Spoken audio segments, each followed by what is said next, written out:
여러분들 그런 미혹 가운데 빠지지 마시기를 주님의 이름으로 축복합니다. 이 세상에서 제일 영적이다라고 하는 사람들에 대해서 꼭 분별하셔야 된다고 하는 사실을 기억하시되, 어떤 말씀으로 분별해야 돼요? 산상수훈 말씀으로 분별하셔야 돼요. 산상수훈 말씀 이외에 다른 말씀으로 분별하시면, 다른 영적인 계시나 어떤 영적인 현상으로 분별하시면 안 돼요. 어떤 교회에 사진이 찍혔는데 예배 가운데 예수님 얼굴이 이 강대상 중앙에 탁 떴습니다. 그게 사진이 딱 찍혔는데 그게 긴지 아닌지 알 방법이 없어요. 알 방법이 없어요. 근데 아무리 강대상에 예수님 얼굴이 나타났다고 해도 여러분들 너희들 빨래 청소 못하잖아? 부모님 공경 못하잖아? 그러면은 아무것도 아니야. 부모님 공경 못하면 아무것도 아니야. 예수님이 복음서에 부모님 공경하라고 말씀하셨거든요. 복음에서 말씀하셨거든요. 부모님 공경하라고. 복음에서. 그리고 복음에서 예수님 말씀하셨거든요. 율법 폐지지 않았다고 말씀하셨거든요. 그러니까 하나님 사랑하고 내 이웃을 내 몸과 같이 사랑하고 예배자 되라고 예수님 말씀하셨거든요. 예배자 되라고. 영과 진리로 예배자 되라고 말씀하셨거든요. 근데 그런 흐름들 전부 다 제껴버리고 니네 교회는 예수님 얼굴 안 나타났지? 여긴 예수님 얼굴 나타났어. 내가 예전에 또 이야기했죠. 토미테니 목사님 하나님 당신을 갈망합니다. 그 책 보면은 관계성이 짜게지는 내용이 나옵니다. 내가 토미테니 목사님 좋아해요. 그분 책 중에 다리장막이라는 책도 있고 하나님 당신을 갈망합니다. 책 옛날에 많이 봤습니다. 그 종의 마음이라는 책도 어떤 귀하신 어떤 목사님이랑 같이 쓰신 책이 있어요. 그 종의 마음이라는 책, 그 되게 좋은 책입니다. 그런 거는 한번 그 토미테니 목사님이랑 같이 쓰신 그 목사님이 계신데 그분이 십자가를 들고 다니시면서 전국 순회를 하시면서 발을 씻어주는 사역을 하십니다. 그러면서 예수님의 사랑 증거하면서 복음 증거하시는 섬김이 몸에 배신 분이세요. 그래서 예수님을 믿으면 이렇게 섬겨야 된다. 그 내용이 거기 잘 나와 있거든요. 근데 그 토미테니 목사님 교회 관계상이 짜게졌다 이거예요. 그래서 저희 결혼을 이창호 목사님이라는 분이 주례했거든요. 그분이 그런 걸 되게 갈망했어요. 진짜 하나님의 영광이 임해서 관계상이 짜게진다거나 뭐 막 뒤집어진다거나 이런 거를 굉장히 갈망하시고, 근데 그분은 순수한 마음으로 이렇게 좀 반응을 하셨는데, 근데 그런다라고 한들 열매가 안 나타나면 아무것도 아니란 말이에요. 가짜 뉴스도 분별 못하는데 그런 영광이 나타난들 뭔 소용이에요, 뭔 소용이에요. 근데 물론 그런 영광도 귀합니다.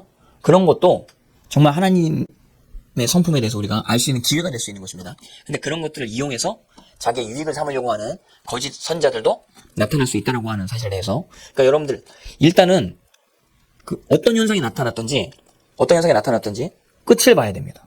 끝이 좋아야 과정도 좋았었던 것이 증명이 되는 것이고 시작도 좋았었다라고 하는 게 증명이 되는 겁니다. 그러니까 조금 뭔가 애매하다 싶으면 끝만 보면 됩니다. 그러니까 너희들에게 복음을 증거했었던 자들의 결말을 자세히 주의하여 보라. 열매를 봐야 된다, 이거, 열매를. 근데 이제 열매가 안 좋아.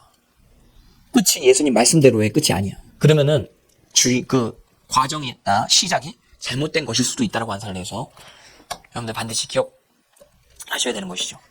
아무튼 여러 가지 별의별 표적과 기사들이 나타날 수 있지만, 표적과 기사는 말씀을 확실하게 증거하기 위해서 우리 가운데 주어지는 것이다라고 하는 사실에 대해서 잊지 마시기를 바랍니다.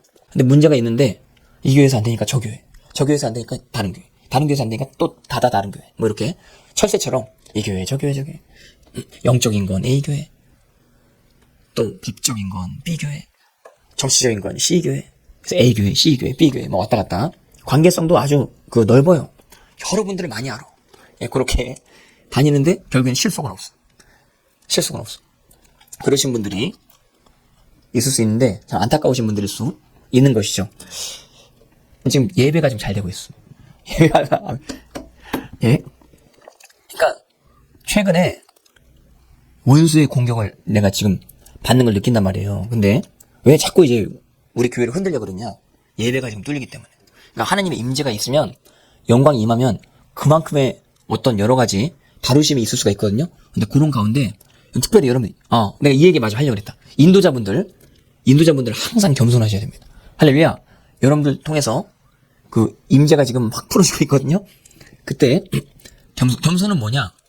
아내는 남편에게 복종하라. 할렐루야.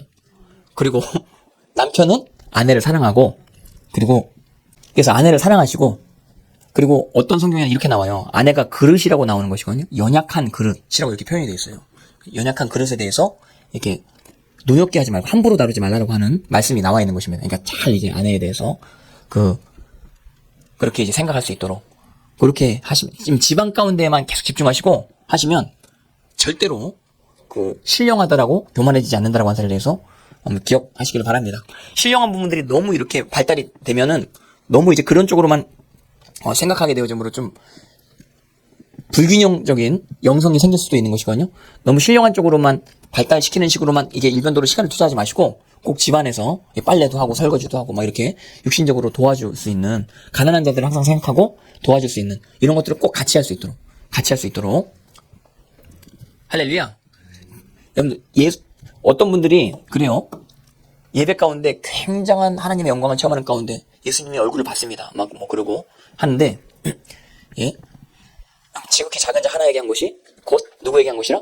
나에게 한 것이라. 예수님 보고 싶으시면 누구한테 가면 돼요? 하면 지극히 작은 자 하나에게 가면 주님 볼 수 있는 거예요. 처음에는 저는 그런 분들만 지극히 작은 자인지 알았어. 근데 어느 날 내가 기도를 하는데 네 어머님이 지극히 작은 자다 이런 감동을 받았어요. 네 집에 네 어머님이 지극히 작은 자다. 이래가지고 그럼 내가 어떻게 해야 됩니까? 너가 어머님 가게를 도와줘야 된다 해서 어머님 가게를 도와드리기 시작하면 홀 서빙을 이제 하면서 신학 공부하면서 그렇게 했었던 것이었거든요. 나는 근데 그 음성이 맞다라고 생각을 해요. 지극히 작은 자가 어디 있어요? 가족 중에 있을 수가 있어요. 가족 중에서 여러분들이 섬겨야 될 사람들을 섬기다가 주님을 만날 수도 있다고 하는 주님을 경험하게 되어질 수도 있다고 하는 사실에 대해서 기억하시기를 주님 여러분 축복합니다. 그리고 예수님이 또 이 형제 중에 이런 말씀이 또 있거든요. 형제 중에 지극히 작은 자.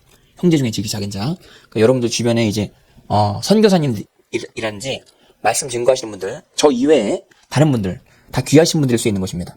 그런 분들에게 해주는 것이 주님께 해주는 것이고, 그리고 그런 어떤 관계성 가운데 이 주님을 만나게 될 수 있다고 하는 사실에 대해서 기억하시기를 바랍니다.